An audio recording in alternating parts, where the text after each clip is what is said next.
स्वागत है आपका न्यूज़ 18 जम्मू कश्मीर लद्दाख हिमाचल में। मैं हूं विशाल और आप देख रहे हैं प्राइम नून। जम्मू कश्मीर से अनुच्छेद 370 को हटाए जाने के खिलाफ याचिकाओं पर सुप्रीम कोर्ट सुनवाई कर रहा है। सुप्रीम कोर्ट में अनुच्छेद 370 से जुड़ी याचिकाओं पर आज चौथी सुनवाई हो रही है। सुप्रीम कोर्ट के मुख्य न्यायाधीश DY चंद्रचूड़ की अध्यक्षता वाली 5 जजों की संविधान पीठ दलीलें सुन रही है। आज सुप्रीम कोर्ट के फुल कोर्ट रेफरेंस में दिवंगत जस्टिस तरुण चटर्जी को श्रद्धांजलि देते हुए सबसे पहले उनकी चर्चा हुई। याचिकाकर्ताओं ने अनुच्छेद 370 को निरस्त करने के फैसले को चुनौती दी है। इससे पहले याचिकाकर्ता अकबर लोन की ओर से पेश वरिष्ठ वकील कपिल सिब्बल ने दलील दी कि अनुच्छेद 370 अस्थायी हो गया है, संसद इसे निरस्त नहीं कर सकती। कपिल सिब्बल 3 दिन से अपना पक्ष रख रहे थे। न्यूज़ 18 से बात करते हुए वकील मुजफ्फर इकबाल खान ने कहा कि कपिल सिब्बल ने अब तक बहुत अच्छे से कानूनी दलीलें पेश की हैं।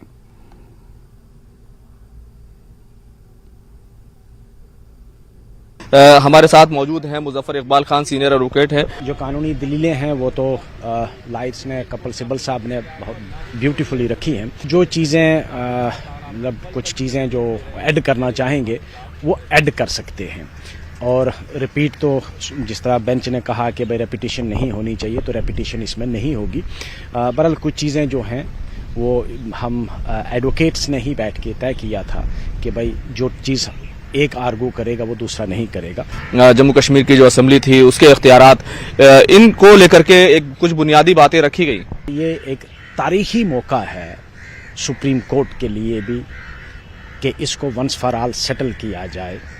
अगर एक रियासत को आप यूनियन टेरिटरी इस तरह बना दें कि वहाँ प्रेसिडेंट रूल लगा के प्रेसिडेंट अपने इख्तियार असेंबली के भी पार्लियामेंट कर दे और एग्जीक्यूटिव जो है वो प्रेसिडेंट करके और गवर्नर से अपने ही एजेंट से रिकमेंडेशन लेके, तो कल किसी भी रियासत के साथ ऐसा हो सकता है। हालांकि हमारी रियासत एक स्पेशल रियासत थी, हम बाकी रियासतों के साथ कंपेयर नहीं कर सकते जम्मू कश्मीर को।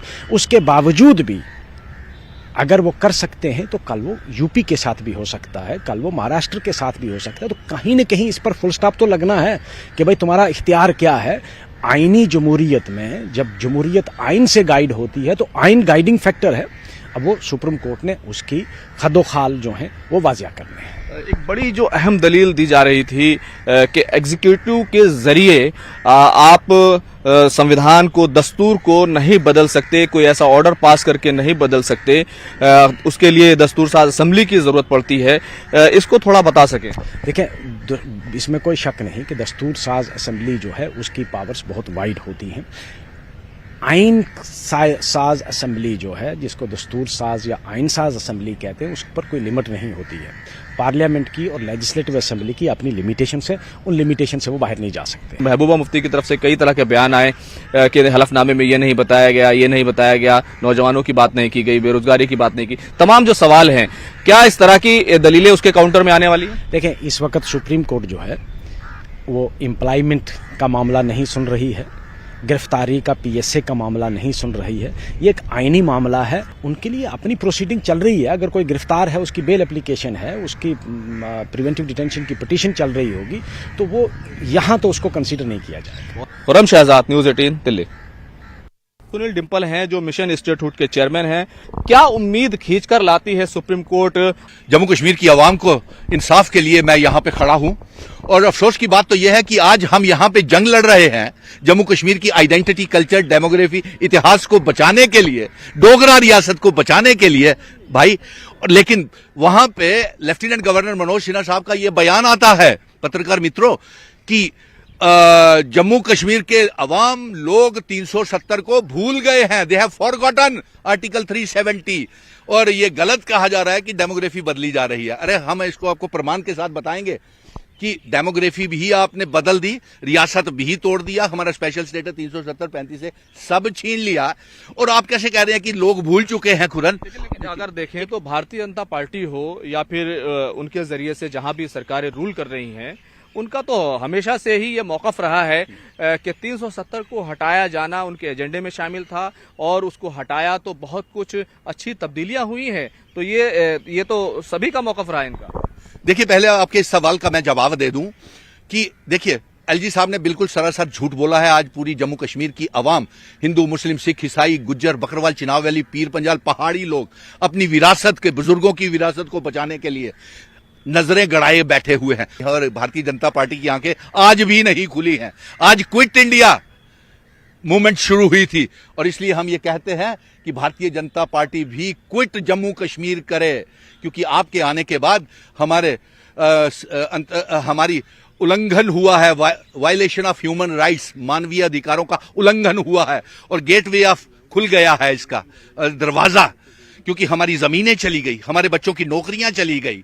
और हर रोज ये कहते हैं 370 हटाने के साथ भारतीय जनता पार्टी ने एक बड़ा ऐतिहासिक काम किया है कि जम्मू कश्मीर को भारत का हिस्सा बना दिया। अरे आपको जानकारी नहीं है, जम्मू कश्मीर को भारत का हिस्सा नहीं बनाया, आपने इल्हाक की शर्तों को तोड़ा है। हिंदुस्तानी हैं हम, भारतीय हैं हम, क्योंकि जम्मू कश्मीर की अवाम जो है वो 370-35 से इल्हाक की शर्तें, इंस्ट्रूमेंट ऑफ असेशन तो यहां पे डिस्कस हो गया और जैसे जैसे ये परतें खुलती जाएंगी जम्मू कश्मीर का इतिहास बाहर निकल करके आएगा कि भारत का हिस्सा महाराजा हरि सिंह जी ने डोगरा रियासत का विले असेशन जम्मू कश्मीर, लद्दाख, पीओके, गिलगित बल्टिस्तान का भारत के साथ किया था। ये सारा खुल के आएगा और ये भारतीय जनता पार्टी की भी नजरें अब खुलनी चाहिए कि जो ये कहते हैं कि इन्होंने बहुत ऐतिहासिक काम किया है और 5 अगस्त 2019 को मोदी जी ने 370 को तोड़ करके जम्मू कश्मीर को भारत के साथ जोड़ा है। अरे साहब, आपको यह जानकारी नहीं है, हमारे महाराजा हरि सिंह जी, मेरे भाई डोगरा महाराजा हरि सिंह जी, हमारे जम्मू कश्मीर का असेशन इल्हाक भारत के साथ करके गए थे। कैमरा पर्सन चंदन पटवाल के साथ खुर्रम शहजाद, न्यूज़ 18 दिल्ली। और एक और अहम खबर, JKLF के चेयरमैन मोहम्मद यासीन मलिक से जुड़ी NIA की याचिका पर आज दिल्ली हाईकोर्ट में सुनवाई हो रही है। राष्ट्रीय जांच एजेंसी ने यासीन मलिक की मौत की सजा की मांग की है। जी हां, NIA ने यासीन मलिक के लिए मौत की सजा की मांग की है। यासीन मलिक टेरर फंडिंग मामले में जेल में है और उन्हें उम्र कैद की सजा सुनाई गई है।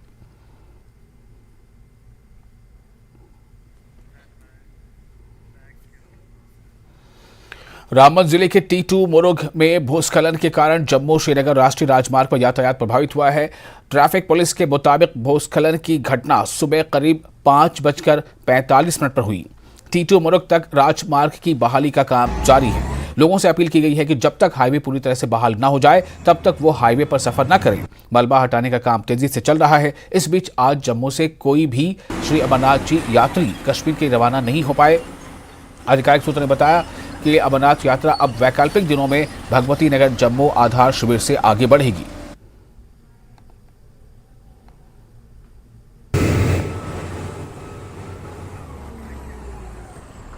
बांडीपुरा में पुलिस ने आतंकी संगठन TRF के एक सहयोगी को गिरफ्तार किया है। उसके कब्जे से एक ग्रेनेड बरामद किया गया है। यह गिरफ्तारी काहनूसा बांडीपुरा में जांच के दौरान की गई है। इस संबंध में बांडीपुरा पुलिस स्टेशन में मामला दर्ज कर लिया गया है और आगे भी जांच शुरू कर दी गई है।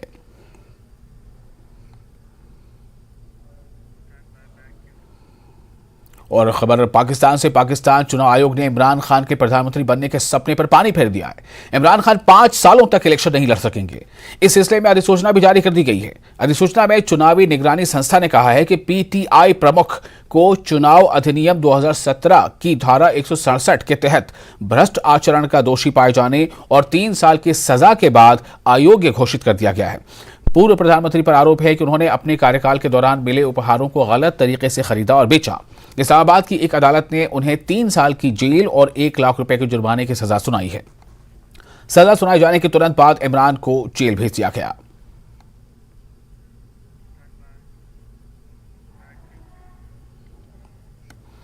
तो इमरान खान के हवाले से ये बात भी काफी अहम है जो आपको अपने ग्राफिकल प्रेजेंटेशन से दिखाया था। खबर दरअसल यह है कि तोशाखाना मामले में दोषी ठहराए गए इमरान खान, पाकिस्तान चुनाव आयोग ने पूर्व प्रधानमंत्री को किया अयोग्य घोषित। चुनाव आयोग ने अधिसूचना जारी कर दी है। इमरान खान 5 सालों तक इलेक्शन नहीं लड़ सकेंगे। 3 साल की सजा के बाद अयोग्य घोषित। अदालत ने 3 साल की जेल और 1 लाख रुपए का जुर्माना भी आयद किया है और इस बाबत अधिसूचना भी जारी कर दी गई है।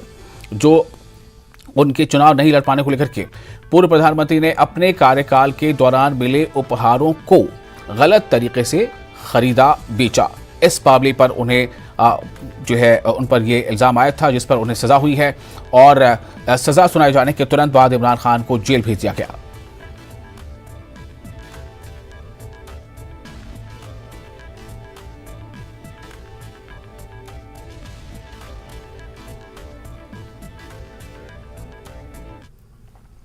पाकिस्तान से एक और अहम खबर है। खबर यह है कि पाकिस्तान में शरीफ सरकार यानी शहबाज शरीफ सरकार का आखिरी दिन।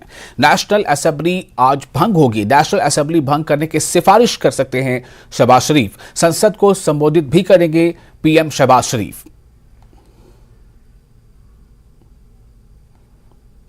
तो शरीफ सरकार का आज आखिरी दिन है। आज पाकिस्तान में शहबाज शरीफ सरकार का आखिरी दिन। नेशनल असेंबली तहलील की जाएगी, भंग की जाएगी। कार्यकाल से 3 दिन पहले भंग होगी नेशनल असेंबली। 12 अगस्त को पूरे हो रहे थे 5 साल। भंग होने के बाद 90 दिनों में चुनाव कराने का प्रावधान है। चुनाव तक केयर टेकर सरकार के पास ही रहेगी जिम्मेदारी, लेकिन अभी तक जो खबरें हैं उसके मुताबिक केयर टेकर पीएम के नाम पर सस्पेंस बरकरार है। नेशनल असेंबली भंग करने की सिफारिश शहबाज शरीफ करेंगे। संसद को संबोधित भी कर सकते हैं पीएम शहबाज शरीफ।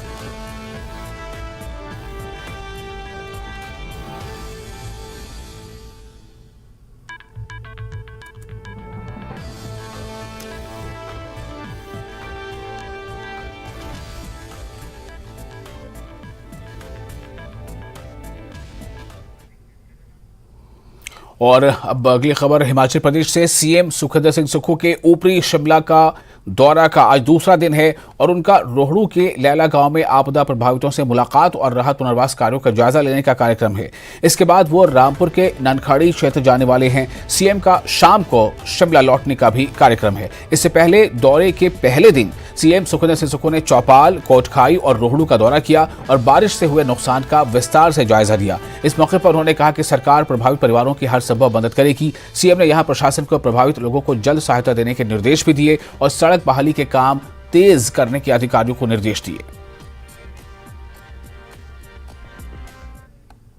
जिस प्रदेश के खजाने को लुटा लिया गया और प्रदेश के लोगों पर 75,000 करोड़ रुपए का कर्ज चढ़ा दिया गया हो, 10,000 करोड़ सरकारी कर्मचारियों की देनदारी है, ऐसी स्थिति में भी हमारी सरकार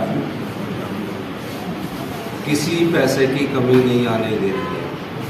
110 करोड़ रुपया जितने भी हिमाचल में जहाँ बागवान रहते हैं उनको हमने रोड खोलने के लिए दे दिया है। निश्चित तौर पर जहाँ आम आदमी की बात आएगी, आम आदमी के फल को मंडी तक पहुँचाने की बात आएगी, हमारी सरकार उसके लिए कटिबद्ध है। चाहे कहीं से भी हम पैसा लाएं, उस दृष्टिकोण से हमारी सरकार कार्य करेगी। और फिलहाल छोटा सा ब्रेक लेते हैं। ब्रेक के बाद प्राइम नून में खबरों का सिलसिला जारी रहेगा। हेडलाइंस प्रेजेंटेड बाय पेट सफा आयुर्वेदिक चूर्ण। पेट सफा तो हर रोग दफा।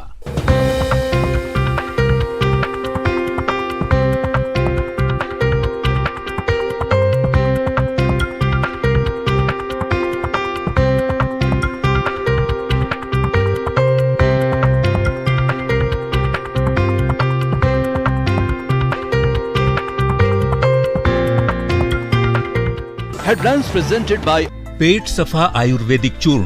पेट सफा तो हर रोग दफा। शामिल करोड़ों की विकास योजनाओं की देंगे सौगात।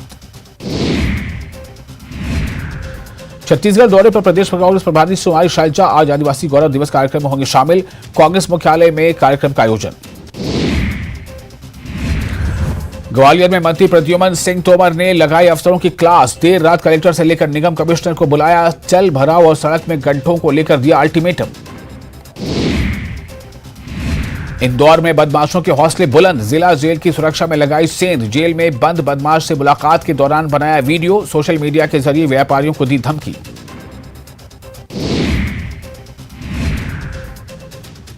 हिमाचल प्रदेश के स्कूलों में 475 डीपीई के पद रिक्त हैं। डीपीई के पद स्कूलों में रिक्त होने के चलते स्कूली छात्र खेलों से नहीं जुड़ पा रहे हैं।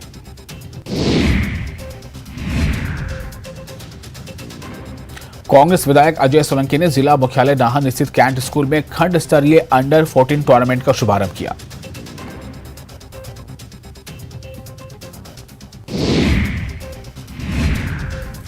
हिमाचल में अभी बारिश का दौर जारी रहेगा। मौसम विज्ञान केंद्र के अनुसार 14 अगस्त तक बारिश हो सकती है। हालांकि इस दौरान बारिश को लेकर किसी तरह अलर्ट जारी नहीं हुआ है।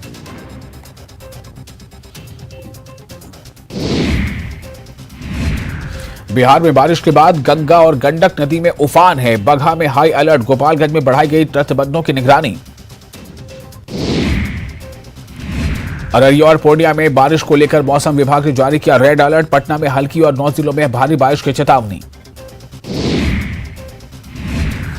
मोतिहारी के बरुआ गांव में बदमाशों ने 2 लोगों को मारी गोली, एक की मौत, दूसरा घायल। अपराधियों ने 24 घंटे में दूसरी बड़ी वारदात को दिया अंजाम।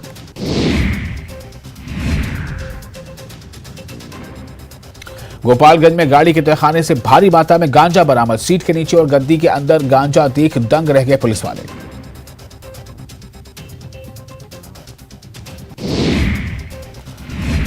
आज अनूपपुर में सीएम शिवराज विकास की देंगे सौगात। होगा मेगा रोड शो। लाठी बहना सम्मेलन में भी होंगे शामिल। आज बस्तर और सरगुजा दौरे पर सीएम भूपेश बघेल विश्व आदिवासी दिवस कार्यक्रम में होंगे शामिल। करोड़ों की विकास योजनाओं की देंगे सौगात।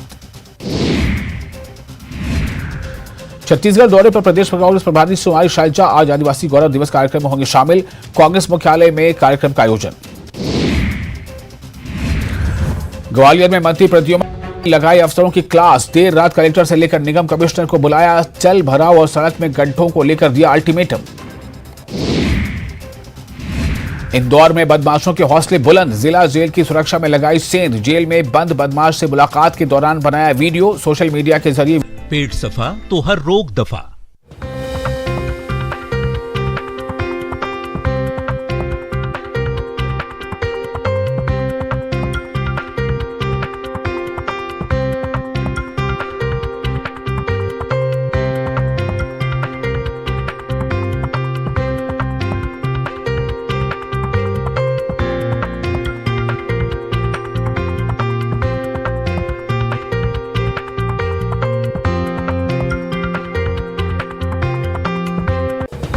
हेडलाइंस प्रेजेंटेड बाय पेट सफा आयुर्वेदिक चूर्ण।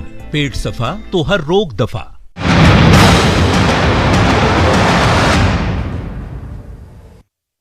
ब्रेक के बाद फिर आपका स्वागत है न्यूज 18 के लिए। आप देख रहे हैं प्राइम नून। सोलन के साथ लगती ग्राम पंचायत मशीवर के गांव कोटला में एक मकान गिरने से 2 लोग चपेट में आ गए। इसमें एक शख्स की मौत हो गई, जबकि दूसरे शख्स को क्षेत्रीय अस्पताल में इलाज के लिए भर्ती कराया गया। दोनों ही व्यक्ति नेपाली मूल के हैं और दिहाड़ी मजदूरी का काम करते हैं।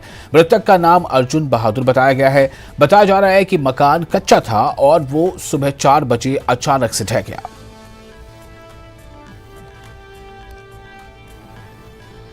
तो बहादुर में से जिसकी जान बची वो मेरे पास रहता था, दूसरा किसी और के पास। अगर शाम को दोनों साथ ही रहते थे, साथ ही थे। ये काफ़ी समय से यहाँ रह रहे हैं। जिसकी डेथ हुई है उसका तो जन्म भी यहीं का ही है। तो उसके मदर फादर नेपाल चले गए, यहीं रहता है। तो ये सुबह घटना 4 बजे की है, पर हमें मालूम 6 बजे के आसपास लगा है। तो जैसे हम भी मौके पे गए तो नेपाली लोग वहाँ सारे इकट्ठे थे, उन्होंने इसको बाहर निकाल दिया था। तो उसके बाद जैसे हमें बताया, हमने प्रधान, पंचायत प्रधान और मेंबर को इन्फॉर्मेशन दे के इसको हम हॉस्पिटल लेके आए, जहाँ इसको डेथ घोषित किया गया। 2 नेपाली एक डेरे में रहते थे। ये कहते वो डेरा पूरी छत उसकी गिर गई। उसके बाद हम वहाँ मौके पे गए। एक बंदा तो खुद निकल गया था और एक को निकाला, जिसके बाद हम उसको लेके सोलन हॉस्पिटल आए, जहाँ उसे मृत घोषित कर दिया गया। बाकी अब आएंगे, अब उसके बाद क्या कार्रवाई होती है पुलिस ध्यान नोट कर रही है। और अगली खबर, ज्वालामुखी के तहत कोहाला में बेकाबू ट्रक ने एक राहगीर को कुचल डाला, जिसकी अस्पताल ले जाने के दौरान ही मौत हो गई। मृतक की पहचान अजय कुमार निवासी हिरण के तौर पर हुई है और वो बस्ती कोहाला में किराना और सब्जी की दुकान चलाया करता था। पुलिस ने ट्रक चालक के खिलाफ मामला दर्ज कर आगे की कार्रवाई शुरू कर दी है। डीएसपी विकास धीमान ने इस बात की पुष्टि की है।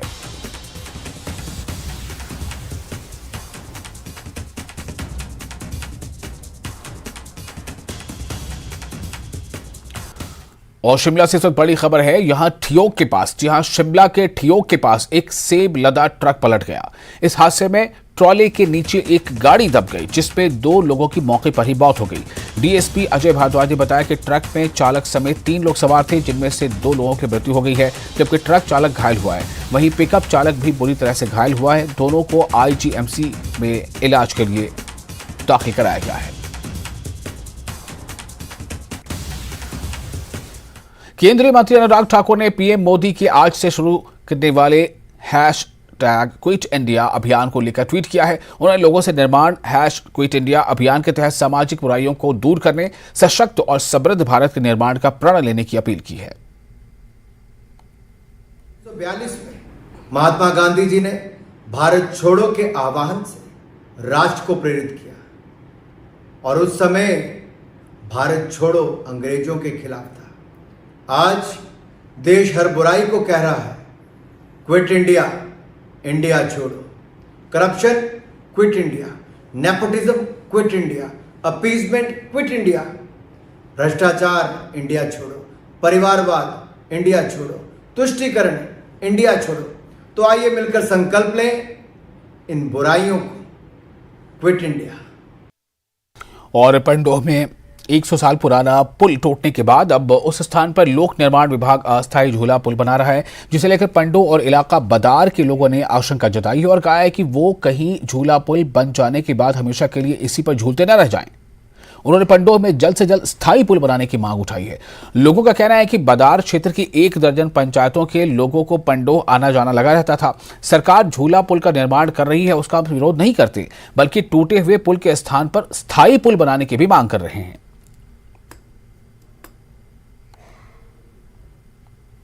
और पंडोह बाजार की भी जो आर्थिक स्थिति है इसी पुल के ऊपर टिकी हुई थी, परंतु अब जो है और जगह जो देखते हैं हम वहाँ पर काम शुरू हो चुका है। विक्रमादित्य जी ने भी बोला था सबसे पहले पंडोह का लाल पुल का काम स्टार्ट होगा, परंतु यहाँ पर एक झूला लगाया जा रहा है। हम झूले के विरोध में नहीं है, चलो झूला जब तक टेम्परेरी है तब तक लगना चाहिए, आने जाने की सुविधा। परंतु जो हमारा वैली ब्रिज है गाड़ियों के लिए और पैदल चलने के लिए और बहुत ज़रूरी है, वो द्रंग के लोगों के लिए भी सहूलियत प्रदान करेगा और जो द्रंग और सदर को जोड़ने में भी एक अहम कड़ी प्रदान करेगा। 9 जुलाई को जो भयंकर बाढ़ आई थी उससे ये हमारा लाल पुल जो उस बहाव में बह गया था, जिसके कारण आज हमारे पंडोह बाजार में इतना सुनसान पड़ा है, क्योंकि पुल की वजह से यहाँ 12 पंचायतें साथ में लगती है, इसका लोगों का आना जाना डेली होता था। तो अब सरकार उसके एक झूला पुल बना रही है। हमें सरकार से निवेदन है कि झूला पुल कहीं झूला ही ना रह जाए बन के, क्योंकि इस पुल का सरकार को शीघ्र जल्दी निर्माण करना चाहिए, जिससे कि इस लोगों को आने जाने में दिक्कत ना हो। हमारे बाजार में जो गया पुल उसका डिमांड रख रहे हैं और आप शीघ्र करो, बनाओ उसको। तो जो झूला पुल बन रहा है तो उसके साथ आप पक्के पुल की डिमांड रख रहे हैं जो शीघ्र? हाँ जी। और इसके साथ ही प्राइम नून में फिलहाल इतना ही, लेकिन न्यूज़ 18 JKL में लगातार बड़ी और अहम खबरों का सिलसिला जारी रहेगा।